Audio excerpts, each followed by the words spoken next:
কিভাবে পড়াশোনা করলে, কিভাবে আমরা খাতায় লিখলে বেশি নাম্বার পাবো। আশা করি ক্লাসটা সবাই শেয়ার করবেন এবং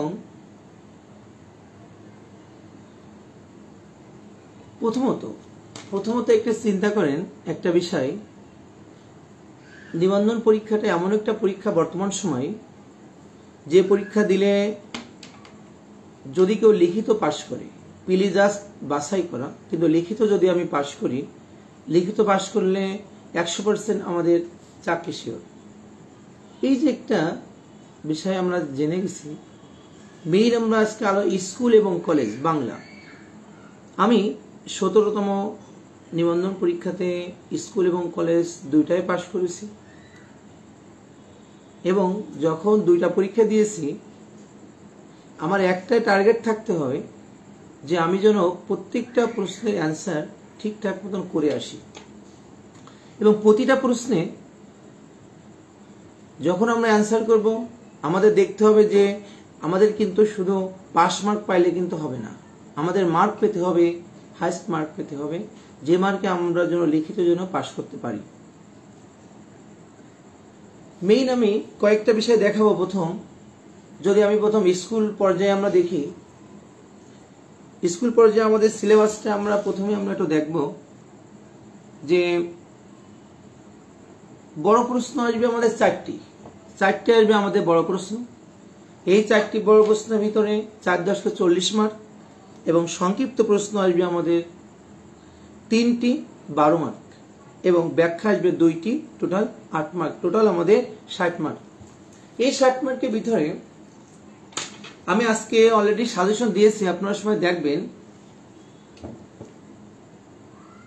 সাজেশনের ক্ষেত্রে দুইটাকে আমরা বেছে নিয়েছি, বিশেষ করে স্কুল পর্যায়ে একটা সভ্যতার সংকট এবং সাহিত্যর খেলা এবং রাজবন্দির জবানবন্দি। এই তিনটার ভিতরে যে কোনো দুইটা পড়লেই আপনি যে কোনো একটা পাবেন আমি আশা করি। এবং গল্পের ভিতরে দুইটা, একটা হচ্ছে প্রাগৈতিহাসিক এবং রেইনকোট শাস্তি। এই তিনটার ভিতরে যদি আপনি একটা আমরা পাই তাহলে দেখবেন যে আমরা অবশ্যই লিখতে পারবো। তবে এখন বিষয় হলো আমরা লিখবো কিভাবে। প্রত্যেকটা প্রশ্ন যেহেতু আমাদের 10 মার্ক, লেখার প্রথমে আমরা খেয়াল করব প্রশ্ন ভিতরে প্রথম হেডলাইনটা যেন আমাদের ভালো হয়। যদি প্রথম হেডলাইনটা আমাদের ভালো না হয়, যে খাতা দেখবে তার যদি মনোভূত না হয় আপনার খাতা কিন্তু দেখবে না। কারণ 17তম নিবন্ধন পরীক্ষাতে মাত্র 2054 জন পাশ করেছে। সবাই তো ভালো লিখেছে, সবাই তো দিগদর্শন করেছে, সবাই বিভিন্ন বই খাতা পড়েছে, তারপরে পাশ করছে খুবই কম মানুষ। খুবই কম মানুষ পাশ করার একটা অর্থ হলো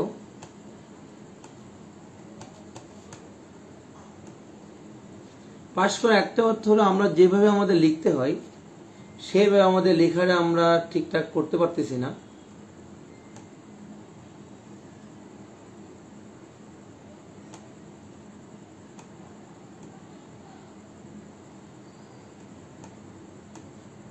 এই জন্য আমরা পাশ করতে পারতেছি না। দ্বিতীয়ত আমরা যে কথা বলবো আজকে, তাহলে স্কুল পর্যায়ে সাজেশনে প্রথমে আমরা প্রবন্ধ থেকে দুইটা প্রবন্ধ পড়ব, একটা সভ্যতার সংকট আর একটা সাহিত্য খেলা। এই দুইটা, আরেকটা যদি আমরা এক্সট্রা পড়ি রাজবন্দির জবানবন্দি। এই তিনটার ভিতরে আমরা আশা করি যে কোনো একটা প্রশ্ন আমরা পাবো। সভ্যতার সংকট খুবই গুরুত্বপূর্ণ। এরপরে আমরা প্রাগৈতিহাসিক এবং রেইনকোট, এই দুইটা আমরা অনেক ভালো করে পড়ব। এবং লেখার কৌশলটা মেইন আমরা দিগদর্শন গাইডে যেভাবে আমাদের আছে, যেভাবে আমাদের পয়েন্ট করা আছে আমরা পয়েন্ট দিতে পারি। স্কুল পর্যায়ে সমস্যা নাই, কারণ আপনার লেখাটা যেন স্ট্যান্ডার্ড হয়। লেখার মূল ভার্ব, আজ থেকে একটা জিনিস মাথায় রাখবেন, যখন আমরা একটা প্রবন্ধ পড়ব, প্রবন্ধের মূল ভাবটা আগে পড়ব এবং ওই মূল ভাবটা নিজের মতন করে লেখার চেষ্টা করব, সম্পূর্ণ নিজের মতন করে। যদিও মূল ভাবটা একেবারে বইয়ের মতন লিখব না, একেবারে নিজের মতন করে আমরা লিখব। এবং তিনে কবিতা অংশে বনলতা সেন এবং কবর কবিতা এবং বিদ্রোহী কবিতা।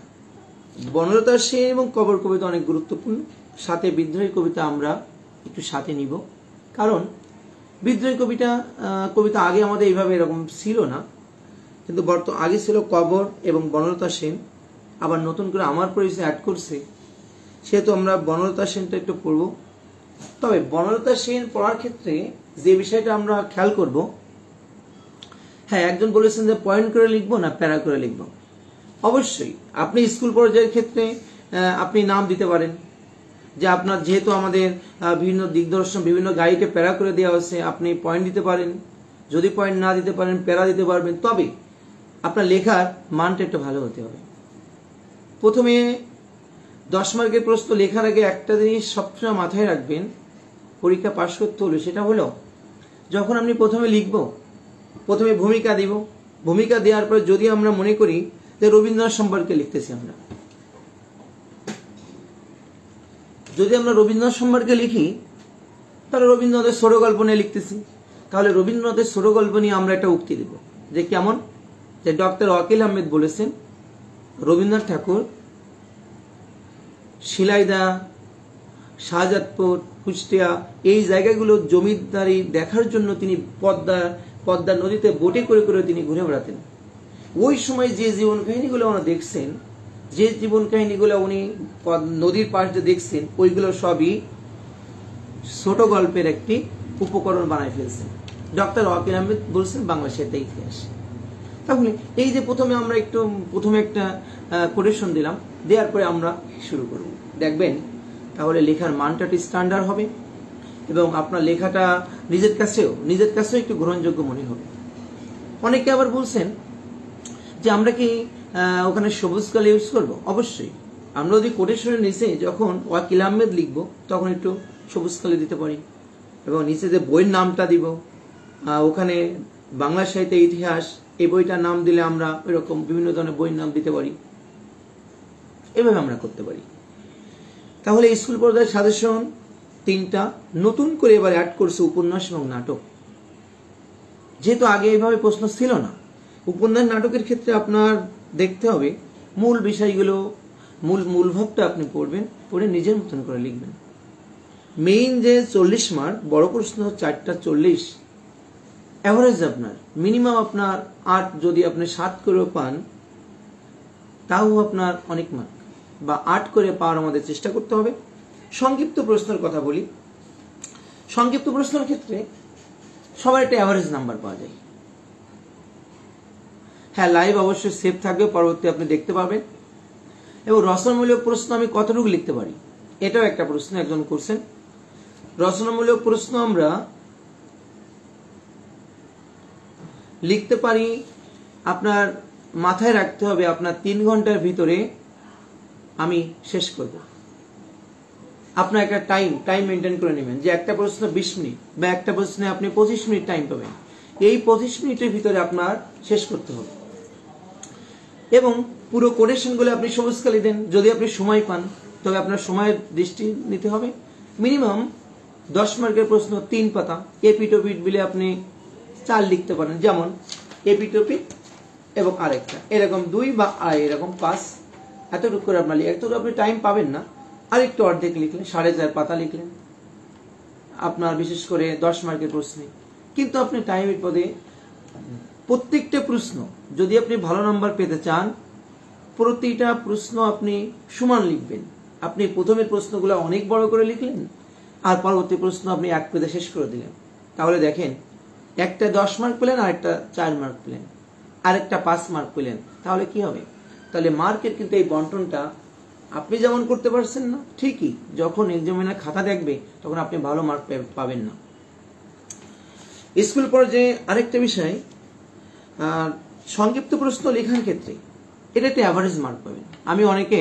আমার অনেকজনের সাথে কথা হয়েছে, আমাদের একজন খাতা দেখে উনি স্কুল পর্যায়ে, তা উনি বলল এই সংক্ষিপ্ত প্রশ্নের টোটাল এই মার্কটা একটা অ্যাভারেজ মার্ক দেয়।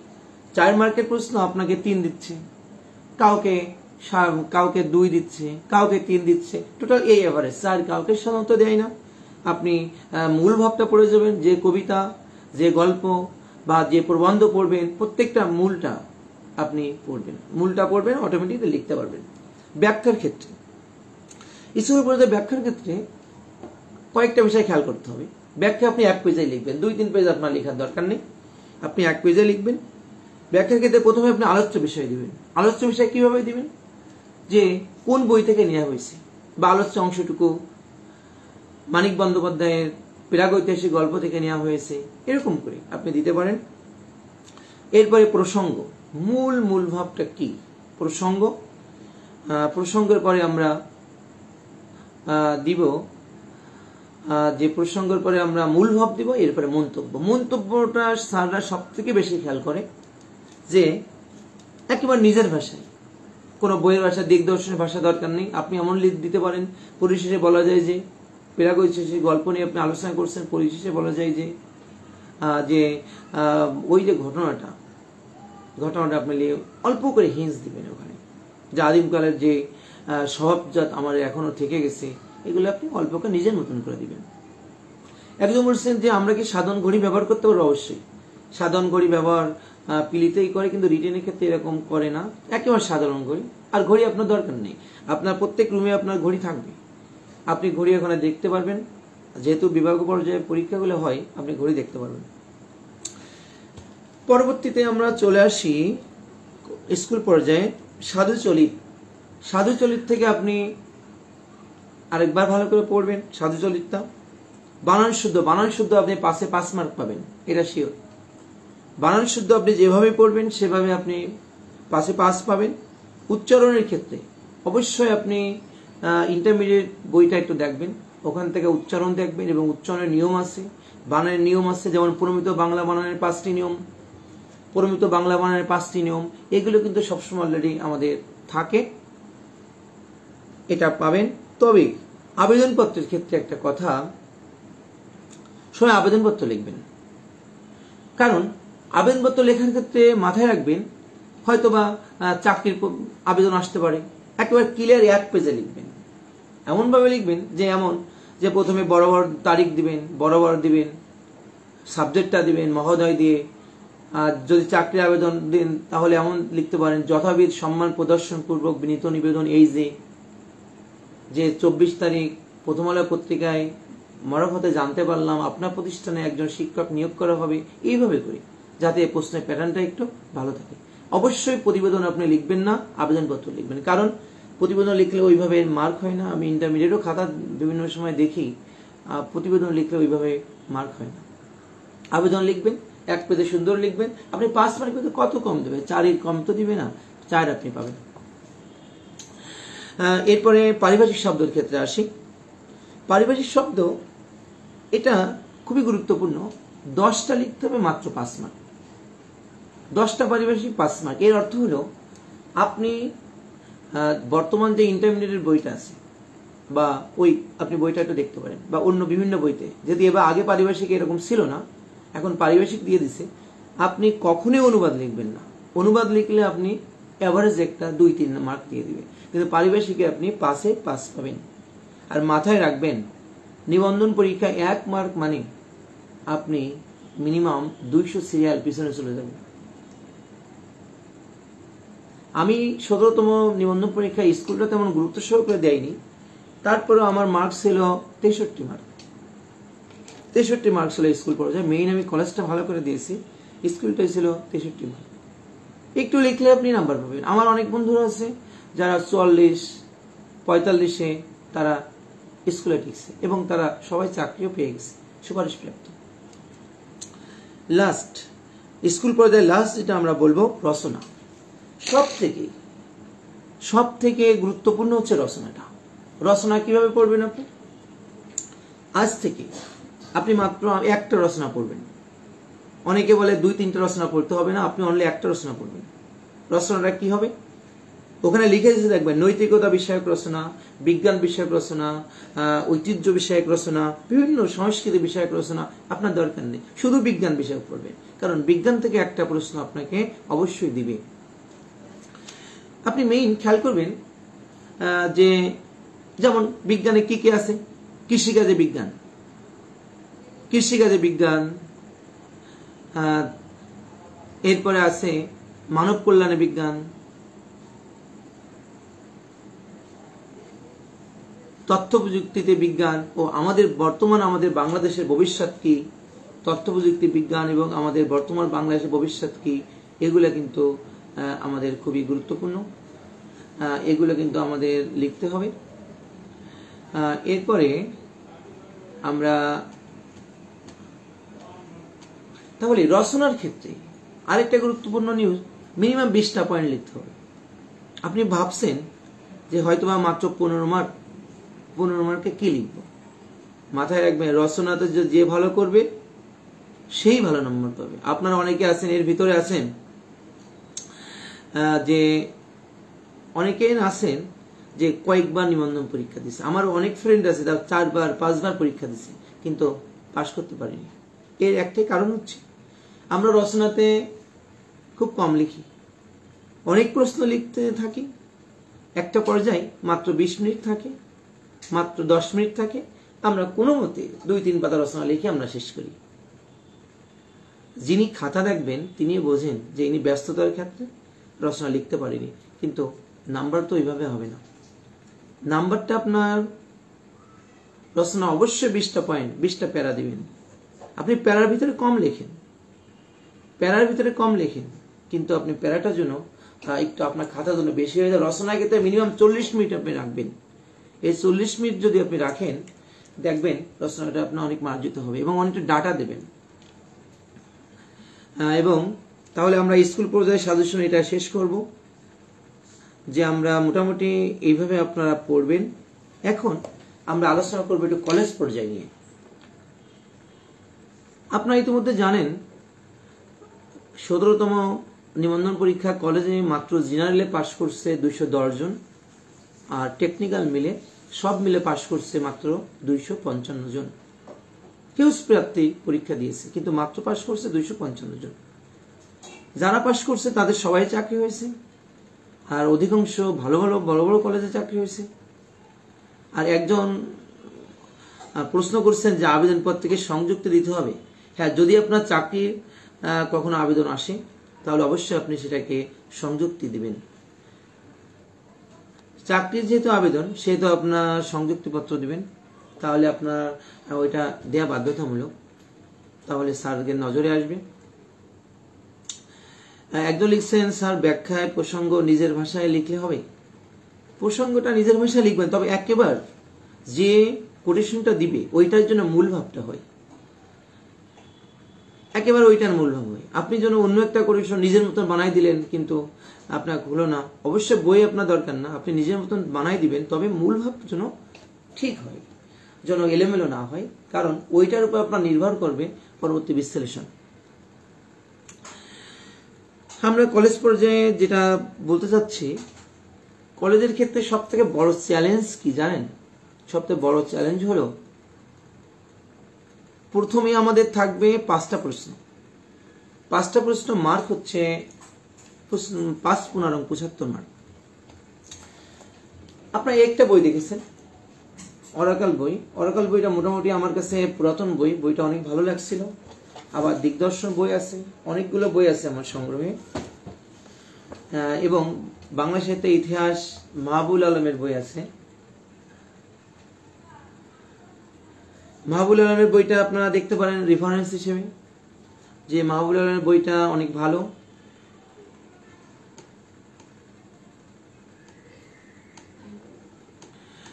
দ্বিতীয় কলেজ পর্যায়ে আমরা এখন বলবো, যখন আপনি 5টা প্রশ্ন 75 মার্ক, কি পড়বেন?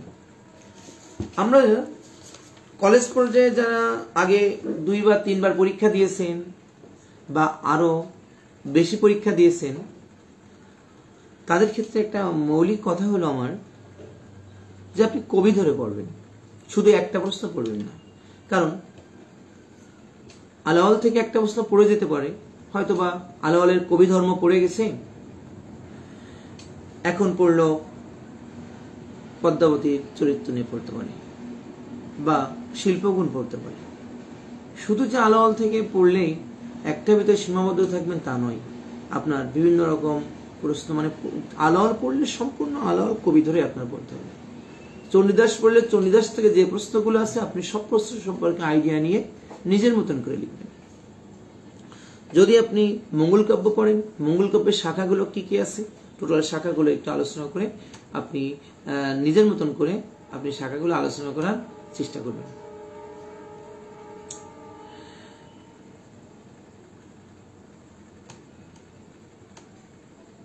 শাখাগুলো আপনি আলোচনা করার চেষ্টা করবেন। এরপরে আপনি যখন বড় প্রশ্ন লিখবেন 15 মার্ক, কথার কথা আমি যদি বলি চণ্ডীদাস সম্পর্কে লিখবো, চণ্ডীদাস সমস্যাটা কি। চণ্ডীদাস লিখতে হলে আপনার একটা মাথায় খেয়াল রাখবেন যে অবশ্যই প্রথমে ভূমিকা দিবেন, কোনো প্যারার নাম দেওয়ার দরকার নেই। কলেজ পর্যায়ে কারোর কোনো প্যারার নাম দেওয়ার দরকার নেই। আপনি প্রথম ভূমিকা লিখবেন। ভূমিকা লেখার পরে একটা যে কোনো একটা লেখকের ওই চণ্ডীদাস সম্পর্কে যদি লেখেন, তার চণ্ডীদাস সম্পর্কে একটা কি করবেন, আপনি সুন্দর করে একটা কোটেশন দিবেন যে চণ্ডীদাস সম্পর্কে কে কি বলছে। কোটেশন দেওয়ার পরে আপনি লেখা শুরু করবেন। আসলে চণ্ডীদাস সমস্যা কি, কয়জন চণ্ডীদাস ছিল, কোন কোন চণ্ডীদাসের অস্তিত্ব পাওয়া গেছে এবং কোনগুলো অস্তিত্ব পাওয়া যায়নি, এবং ডক্টর আমার শহীদুল্লাহকে কি বলেছে, এবং কয়েকটা কবিতা দিবেন। যেমন কয়েকটা কবিতা এই বই বিভিন্ন জায়গায় আমি দেখেছি।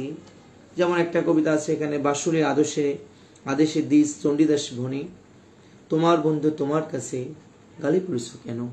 এই যে একটা উক্তি, আপনি উক্তিটা দিয়ে আপনি দুই পাশে অবশ্যই ইনভার্টেড কমা দিয়ে দিবেন। আরো যেমন বিভিন্ন ধরনের উক্তি আছে, উক্তিগুলো দিবেন। তাহলে মেইন কথা হচ্ছে কি, আপনি প্রথমে একটা কোটেশন ভূমিকা দিবেন, কোটেশন দিবেন, এরপরে আপনি লিখবেন। লিখে শেষ করার আগে, আর বাংলা টিচার আপনি জানেন আপনারা সবাই বাংলার কবিতা একটু বেশি পছন্দ করে, কবিতা দিলে এ বিষয়ে তারা একটু খুশি হয়, এই জন্য কবিতাটা দেওয়ার চেষ্টা করবেন। চণ্ডীদাস সমস্যাটা পড়বেন। এরপরে আমি বলেছি মুকুন্দরাম চক্রবর্তী বা আলাওয়াল ভারতচন্দ্র, এই চারজন লেখক।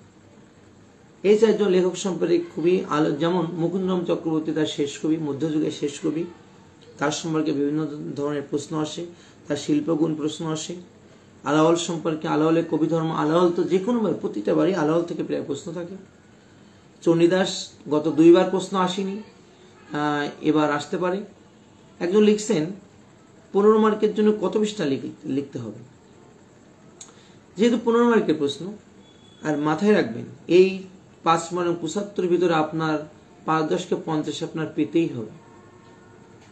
যদি 75 মার্কের ভিতরে 50 না পান, তাহলে কিন্তু কলেজ পর্যায়ে টিকা একটু কঠিন হয়ে যাবে। এই 15 মার্কের ভিতরে আপনি অবশ্যই 4-5 এপিটোপিট দিয়ে আপনি লেখেন 3 থেকে 3 পৃষ্ঠা লেখেন, এপিটোপিট দিয়ে 3-4 পৃষ্ঠা লেখেন, যাতে আপনার জন্য একেবারে মার্জিত হয়। এবং কিন্তু টাইম মেনটেন করতে হবে। যদি আপনি 5টা প্রশ্নে 5-10কে 50 পান, তবে অনেকে আমাদের সবচেয়ে সমস্যা কি জানেন, আমাদের টিকতে গেলে সমস্যা হচ্ছে আমরা প্রথম 2টা খুব ভালো লিখি, আর পরের 3টা এমন লিখি যে আমরা 10-এর ভিতরে 5 পাওয়ারও যোগ্য না। এটাই হয় সমস্যা। তাহলে মেইন আমাদের কাজ করতে হবে, যে প্রশ্নগুলো আমরা প্রথমে লিখব, ওই প্রশ্নগুলো ধারাবাহিকভাবে যেটা সবচেয়ে ভালো পড়বো সেগুলো আমরা লেখার চেষ্টা করব। মিনিমাম 4-5 পেজ করে আমরা লেখার চেষ্টা করব। এরপরে আমরা বঙ্কিমচন্দ্র না মধুসূদন দত্ত থেকে প্রতিবারই মধুসূদন দত্ত থেকে আমাদের প্রশ্ন আসছে। আধুনিক কবি মাইকেল মধুসূদন দত্ত এবং আধুনিকতার কি কি লক্ষণ আছে, বারবার প্রশ্ন আসছে, এটা আমরা পড়ব। মঙ্গল কাব্য, রোমান্টিক পুনরাখ্যান, এগুলো আমরা উপাখ্যান, এটা আমরা দেখব। জীবনানন্দ দাশ এবং জসীমউদ্দিন, এগুলো সম্পর্কে আমরা একটু ধারণা নেব। তবে একটা কথা মাথায় রাখবেন, কে দিগদর্শন পড়েন, কে অরাকাল পড়েন, কে বাংলা সাহিত্যের ইতিহাস পড়েন, যিনি খাতা দেখবেন তিনি কিন্তু দেখবেন যে আপনার সৃজনশীলতা কতটুকু, আপনি কতটুকু নিজের মতন করে লিখতে পেরেছেন। আপনি নিজের মতন করে যদি না লিখতে পারেন, তাহলে কিন্তু পরীক্ষা পাশ করা একটু কঠিন হয়ে যাবে। কারণ একজন লিখছেন যে ভাইয়া কবিতার লাইন এবং কবিতার লাইন নীল কালি দিয়ে লিখলে সমস্যা হবে না। যদি আপনি নীল কালি দিয়ে লিখতে চান আমি লিখতে পারি। আমি অনেক বন্ধুদের দেখছি পরীক্ষার সময় নীল কালি দিয়ে লিখতে, তারা কিন্তু অনেকে পাশ করছে। লিখবেন, নীল কালি দিয়ে লিখবেন, তবে আপনি সময় পাবেন না, যে আপনি বেশি লিখতে হবে তবে আপনি সময় পাবেন না, এটা হচ্ছে সমস্যা হবে। তাহলে আমরা প্রথম 75 মার্ক। এরপরে দেখবেন পরবর্তী অংশ বাংলা ভাষা ইতিহাস। বাংলা ভাষা ইতিহাস প্রশ্ন সবচেয়ে গুরুত্বপূর্ণ, এই জন্য ওখানে 10 মার্ক। 10 মার্কের ভিতরে 9 পাওয়ার চেষ্টা করতে হবে, কারণ 2টা প্রশ্ন আছে। একবার আসে বাংলা ভাষার উদ্ভব ক্রম বিকাশ, একবার ইন্দো ইউরোপীয় ভাষা থেকে বাংলা ভাষার অবস্থান বা প্রাচীন ভারতীয় আর্য ভাষার ভাষাত্মক পরিচয় থাকে। এই 2-3টা প্রশ্ন ঘুরে ফিরে আসে। এটার কারণ হচ্ছে এখান থেকে আপনি 10 মার্কের ভিতরে 9 পেতে হবে আপনার, তাহলে আপনি ভালো করবেন। কারণ ওই 50 মার্ক, ওই 75 মার্কের ভিতরে 50 অ্যাভারেজ মার্ক, আর এখানে কিন্তু অ্যাভারেজ মার্ক না, এটা একটু মাথায় রাখবেন। দ্বিতীয় কথা, আপনি কখনোই ছন্দ অলঙ্কার থেকে প্রশ্ন লিখতে যাবেন না, কারণ ছন্দ অলঙ্কার থেকে কখনো নাম্বার হয় না। আপনি 5 মার্কের ভিতরে আপনি 2 পাবেন, 3 পাবেন, কিন্তু আপনি ওইভাবে নাম্বারটা কিন্তু পাবেন না। আপনি লিখবেন সমার্থক শব্দ। কিভাবে লিখবেন সমার্থক শব্দ? সমার্থক শব্দ লেখার সময় আপনি ফার্স্টে এরকম ভাবে প্রথমে প্রতিশব্দ লিখবেন, তারপরে সমার্থক শব্দটা। বিপরীত শব্দ প্রথম মূল শব্দ লিখবেন, পরবর্তী বিপরীত শব্দটা। মানে আপনি পরীক্ষার জন্য বুঝতে পারে যে আপনি ভালোভাবে লিখছেন, কিন্তু একেবারে কারেক্ট। আমি এমন লোক দেখেছি যে 65 মার্ক পেয়েছে শতগত নিবন্ধনে, যে 65 মার্ক পেয়েছে তার সিরিয়াল হয়েছে 1100, আর যে আপনার 66 মার্ক পেয়েছে তার সিরিয়াল চলে গেছে 800 ঘরে, আর যে 65 মার্ক পেয়েছে তার সিরিয়াল 500 থেকে 600 ঘরে। তাহলে দেখেন 1 মার্কের কি ব্যবধান, 1 মার্কে কতটাই ব্যবধান। এই জন্য আপনি সমার্থক শব্দ 5টায় কারেক্ট করার চেষ্টা করতে হবে, ধীরে ধীরে লেখেন। আমার ক্ষেত্রে আমি যে কাজটা করছিলাম 17তম নিবন্ধনে, আমি একটা তখন আমার ব্যক্তিগত তখন বিসিএস একটা প্রস্তুতি ছিল, তখন বিসিএস এর লিখিত পরীক্ষা এবং ভাইবা দিব, তখন ভাইবা আগে লিখিত পরীক্ষা দিলাম, তখন হিউজ একটা প্রস্তুতি ছিল। তারপরেও আমি শুধু তো বিসিএস যেভাবে লিখছি, প্রথমে লিখছি সমার্থক শব্দগুলা, তারপরে বিপরীত শব্দ, তারপরে বাগধারা। আমার মনে হয় এই 3টাই আমি 15 মার্ক, 3 পাশা 15 মার্ক পেয়েছি এখানে। আপনি যখন 15 মার্ক পেয়ে যাবেন তখন আপনাকে আর কেউ ঠেকাতে পারবে না, আপনি পাশ করবেন সে। এরপরে পরবর্তী আমি লিখছি বাংলা ভাষার ইতিহাস। বাংলা ভাষার ইতিহাস প্রশ্নটা খুবই ভালো করে লিখেছি। ওখানে ইন্দো ইউরোপীয় ভাষা থেকে ক্রমবিকাশ, একবার সোজাসুজি আপনি ইন্দো ইউরোপীয় শতম কেন্তম একেবারে সুন্দর করে আপনি বাংলা অসমীয়া পর্যন্ত চলে আসবেন। এই যে একটা ধারাবাহিকতা, এই ধারাবাহিকতা আপনি বজায় রাখবেন। যখন আপনি ধারাবাহিকতা বজায় রাখবেন তখন আপনি দেখবেন আপনার নিজের প্রশ্ন, তাহলে প্রথমে আপনি 15 মার্ক, পরে 10 মার্ক, 25 মার্ক। এই 25 মার্কের ভিতরে আপনি তো, আমার মনে হয় 25 মার্কের ভিতরে আমি পেয়েছি প্রায় 24 মার্ক পেয়ে গেছি, বা বিশেষ করে 23 পেয়েছি। কারণ ওই 23 মার্কের ভিতরে মেইন আপ ডাউন হয়। যদি আপনি ওই জায়গায় 20 পেয়ে যান বা 22 পেয়ে যান, আর এই সাইডে কিন্তু 5টা প্রশ্নে অ্যাভারেজ একটা মার্ক আসে, এই অ্যাভারেজ মার্কে আপনি কত আসবে? এখানে আপনার মার্ক আসবে মনে করেন 5-10 50 মার্ক। টোটাল মিলে আপনার মার্ক এখানে চলে আসছে অনেক, 70+। যারা কলেজ নিবন্ধন দিবেন তারা সবসময় মাথায় রাখবেন 17তম যেহেতু আমাদের পাশ করছে 65, সর্বনিম্ন মার্ক ছিল 65, আর সর্বোচ্চ মার্ক তো 79। আপনার সর্বনিম্ন যে মার্ক 65, তার নিচে কিন্তু কাউকে কিন্তু টিকায়নি। তাহলে 65 মার্কের নিচে কাউকেই টিকায়নি এখানে। তাহলে আপনার মাথায় রাখতে হবে আপনার প্রস্তুতিটা কেমন হবে। অবশ্যই প্রস্তুতিটা আপনার স্ট্রং হতে হবে, কারণ আপনার 65+, আর যদি আপনি 65+ বা 70+ মার্ক পান, আপনার চাকরি হবে সব ডিগ্রি কলেজগুলোতে, অনার্স লেভেলের কলেজগুলোতে। এবার অনার্স লেভেল বা কলেজ অনার্স লেভেলের প্রশ্ন আমরা দেখেছি, চাকরি পেয়েছে আমাদের অনেক বন্ধুরা আছে যেখানে প্রায় 16 জন মতন চাকরি পেয়েছে অনার্স লেভেল কলেজে। তবে আল্লাহর সৌভাগ্য যে আমার যে কলেজ চাকরি হয়েছে সেই কলেজটাও অনার্স লেভেল কলেজ। এটাও অনেক, আপনারা সবাই দোয়া করবেন। দ্বিতীয় কথা হচ্ছে, আরেকটা বিষয় আমরা খেয়াল করব, লেখার সময় কয়েকটা বিষয় একটু ধরে লিখব। একজন লিখছেন যে ইন্দো ইউরোপীয় ভাষাতত্ত্ব প্রশ্নের উত্তর কি সক দিব, এবং সক করতে গেলে তো বেশ সময় লাগবে। শুনুন, আপনি সময়ের দিকে তাকাবেন না, কারণ ইন্দো ইউরোপীয় প্রশ্নতে অবশ্যই যদি আপনার ইন্দো ইউরোপীয় কর্মবিকাশ পড়ে বা ইন্দো ইউরোপীয় আপনার যদি বলে যে আচ্ছা আপনি প্রাচীন যুগ থেকে ইন্দো একবার আমাদের বাংলা ভাষায় ইন্দো কোন পর্যন্ত আসলো, একবার ডিরেক্ট কর্মবিকাশ আপনি দিচ্ছেন, তখন আপনি ইন্দো ইউরোপীয় থেকে শতম কিন্তম আসলো, এইভাবে করে ধারাবাহিক করে আপনার মাগধী অপভ্রংশ, গৌড়ী অপভ্রংশ, এই সোজাসুজি আপনার চলে আসবে। এইভাবে করে আপনার লিখতে হবে। এইভাবে না লিখলে আপনি নাম্বারটা ওইভাবে আসবে না।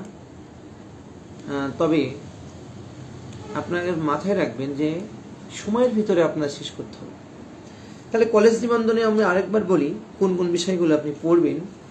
মেইন আপনি পড়বেন চণ্ডীদাস সমস্যা, মুকুন্দরাম চক্রবর্তী, আলাওয়াল এবং ভারতচন্দ্র। দ্বিতীয়ত মধুসূদন দত্ত, জীবনানন্দ দাশ, জসিমউদ্দিন, এগুলো অনেক অনেক গুরুত্বপূর্ণ। বাংলা সাহিত্যের বিভিন্ন শাখা, ওখান থেকে মঙ্গল কাব্য, রোমান্টিক উপাখ্যান এবং জীবনের সাহিত্য যদি আপনি এক্সট্রা পড়তে চান তাহলে জীবনের সাহিত্যটা পড়তে পারেন। সমার্থক শব্দ, বিপরীত শব্দ, বাগধারা, এই তিনটা পড়বেন। কখনোই ভুল করে ছন্দ লিখতে যাবেন না। ছন্দ যদি লেখেন তাহলে আপনি ফেল করবেন। একজন বলছে যে বাংলা ভাষা উৎপত্তি প্রশ্ন কি সক দেব। শোনেন, বাংলা ভাষা আপনি 3 ভাবে করতে পারেন।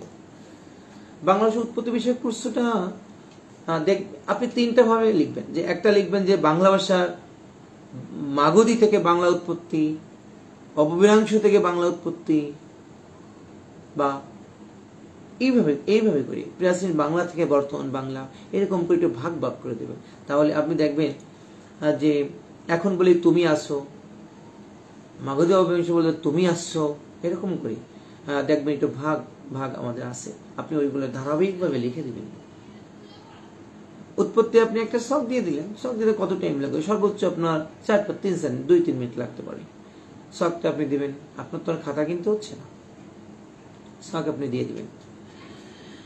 এরপরে প্রত্যেক মাইকেল মধুসূদন দত্ত যেখানে লিখবেন, আপনি আরেকটা বই আপনার সহায়তা নিতে পারেন, যে বইটা বাংলা সাহিত্যের ইতিহাস মাহবুবুল আলম। এই বইটা আমি অনেকবার দেখেছি। এই বইটার ক্ষেত্রে অনেক আমি সব যেমন প্রত্যেকটা প্রশ্নের ক্ষেত্রে আপনি একটু এই বইটা আপনি ধারণা নেবেন। যেমন চর্যাপদের ভাষা, প্রত্যেকটা বিষয় একটু অন্য ভিন্ন রকম করে দেওয়া, এটা একটু রেফারেন্স বই হিসেবে নিতে পারেন। তারপরে বাংলা ভাষার ইতিহাস, এটাও এখানে আছে, এবং পরবর্তী অন্যান্য সাহিত্য যেগুলো আছে এই বিষয়গুলো এখানে উল্লেখ করা আছে, আপনি এগুলো নিতে পারেন। সর্বোপরি কথা হচ্ছে, আপনি যখন নিবন্ধনে একটা চাকরি পেয়ে যাবেন তখন আপনি বর্তমান সময়ে বিবেচনায় অনেক ভালো একটা জব। আর কলেজ খুব দ্রুত জাতীয়করণ হচ্ছে, এটাও আমরা দেখতে পাচ্ছেন। আপনি একজন বলছে এই বইটা আমার আছে, হ্যাঁ, এই বইটা থাকলে তো খুবই ভালো। আপনি আরেকটা বিষয় খেয়াল করবেন, কলেজ পর্যায়ে নিবন্ধন পাশ করার জন্য আরেকটা বিষয় খেয়াল করবেন, সেটা হচ্ছে প্রত্যেকটা প্রশ্ন যখন লিখবেন, প্রশ্ন লেখার সময় আপনার প্রশ্নের জন্য ধারাবাহিকতা থাকে। আপনি আলাওয়ালের কবিগুণ লিখছেন, আপনি ধারাবাহিকতার জন্য আপনার থাকে, যেটা লিখবেন আপনার ধারাবাহিক থাকবে। আপনি যদি কখনো আপনি সবুজ পেন ইউজ করতে চান, সবুজ পেন ইউজ করেন, সমস্যা নাই, তবে প্রশ্ন সম্পর্কে জেনে নিয়ে তাই লিখবেন। আপনি কিছু জানেন না, আপনি উল্টাপাল্টা কিছু লিখতে আসেন, না না, তাহলে কিন্তু আপনি পূর্বশকে মার্ক অনেক কঠিন হয়ে যাবে। একজন বলছে ১৭তম প্রথম দিচ্ছি অনেক ভালো, কিন্তু পাস আসলো না, বুঝলাম না। এর কারণ হচ্ছে আপনার লেখার প্যাটার্নটা ভিন্ন হয়েছে, বা আপনি যেটা মনে করছেন খুবই ভালো, কিন্তু হয়তো বা আমাদের যারা খাতা দিচ্ছে শিক্ষক তারা ভালোভাবে নেয়নি। কারণ তবে আমি এবার শিওর বলতে পারি পূর্বশকে তারাই টিকবেন সুন্দর। প্রতিটা প্রশ্নের পরে আজকের থেকে একটা কাজ করবেন আপনারা, যে কাজটা আপনি 5টা পর্যন্ত সিলেক্ট করবেন, যে মধুসূদন দত্ত, চণ্ডীদাস, আলাওয়াল, জীবনানন্দ দাস, এরকম করে নজরুল ইসলাম বা রবীন্দ্রনাথ ঠাকুর, 5টা প্রশ্ন আপনি সিলেক্ট করবেন। এই 5টা প্রশ্ন সিলেক্ট করে আপনার যে কাজটা হলো, আপনি বিভিন্ন বই থেকে, বিভিন্ন নেট খোঁজেন বা বিভিন্ন বই থেকে আপনি মিনিমাম 4-5 লাইনে আগে একটা কোটেশন বের করেন, যে রবীন্দ্রনাথ সম্পর্কে কে কি বলছে, কাজী নজরুল ইসলাম সম্পর্কে কে কি বলছে, এরপরে কে সম্পর্কে কে কি বলছে, এগুলো আপনি একটা নোট করে আপনি ভূমিকার পরে ওই কোটেশনগুলো লিখবেন। অবশ্যই বইয়ের নাম উল্লেখ করবেন, বাংলা সাহিত্যের ইতিহাস বা বাংলা সাহিত্যের ইতিকথা, বাংলা সাহিত্যের ইতিবৃত্ত, এরকম করে মিনিমাম 5টা। আর মাত্র 3 দিন বা 4 দিন টাইম আছে, আপনি এখনো সময় আছে, আপনি 5টা কোটেশন ম্যানেজ করেন, বিভিন্ন বই থেকে ম্যানেজ করেন। এই কোটেশন যখন আপনি দিবেন তখন স্যাররা অন্যদের থেকে আপনাকে একটু প্রাধান্য বেশি দেবে, কারণ অন্য যারা তারা তো দিগদর্শন করছে, তারা তো অরাকাল করছে, নতুন দেখছি বাজারে ব্যতিক্রম করছে, যে অরাকাল পড়ছে, যে ব্যতিক্রম পড়ছে, দিগদর্শন সবাইকে একই রকম লিখতেছে। কিন্তু আপনারটা যদি একটু ভিন্ন হয়, যারা খাতা দেখবেন সবাই এক সময় ভালো ভালো স্টুডেন্ট ছিল, সবাই ভালো ভালো দক্ষতা পরিচয় দিয়েছে বলেই তারা আজ এই পর্যায়ে। সে তো তারা এই কোটেশনগুলো জানে। অনেক সময় আপনাদের কাছে ভিন্নতা কিছু চাই, যখন আপনি ভিন্ন কিছু দিতে পারবেন তখনই আপনি তাদের মার্কটা নিতে পারবেন। তাহলে একটাই কাজ হলো কি, আপনাদের কোটেশন মুখস্থ করা। হুয়া ভাই নিজেরা যেন বানাই দিয়েন না কোটেশন বানাই দিলে কিন্তু আপনি হবে না। বাংলা নিয়ে এটাই আমাদের কথা ছিল আজকের লাইভে।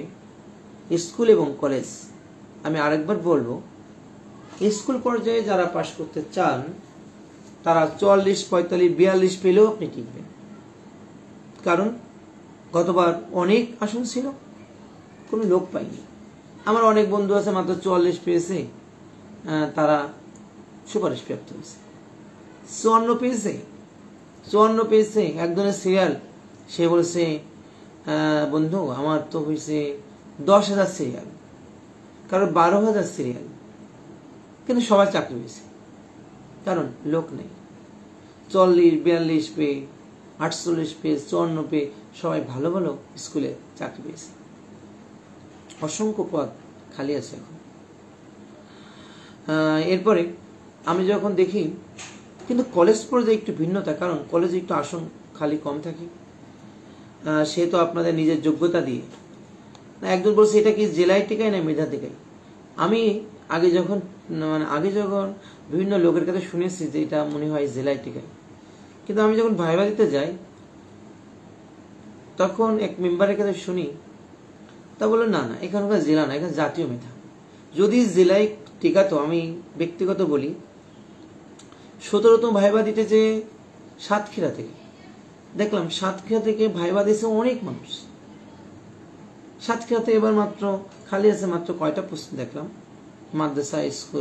মাদ্রাসা কলেজ মিলে। তাহলে এত লোক টিকা হবে না, এটা কোনো কথা নয়। কোনো জেলা কোটা এরকম না, জাতীয় মেধা আপনি নাম্বার বেশি পান, আপনাকে টিকাবে। কোনো জেলা চিন্তা করার দরকার নেই, আমাদের উপজেলা চিন্তা করার দরকার নেই, কারণ আপনি মার্ক বেশি পাবেন, আপনাকে টিকাবে। এইটা হচ্ছে মেইন কথা। একটা সময় মানুষের গুজব ছিল যে মনে হয় এটা জেলা কেন্দ্রিক বা উপজেলা খালি যদি না থাকে তাহলে আমার পরীক্ষা দেওয়ার কোনো দরকার নেই। না না না, এই জিনিসটা ভাবেন না, কারণ কোনো জেলা কোটা এরকম নাই। আমি সরাসরি মানে মেম্বারের কাছ থেকে শুনছি, না না, এই ধরনের কিছু নাই। দ্বিতীয় কথা হলো যে আপনার মেধা তালিকা যখন দেয় আগে পাশ করে নিন, তারপরে আমরা মেধা তালিকা নিয়ে ভাবি। এগুলো হচ্ছে ভাইয়া শরদনী বিচারের মাপকাঠি অনুযায়ী বাংলা শরদনীর সময় বিশ্লেষণ করুন। এই প্রশ্নের উত্তর 22 সালে বাংলা ব্যাকরণ বই 15 পৃষ্ঠায় যে বিষয় উল্লেখ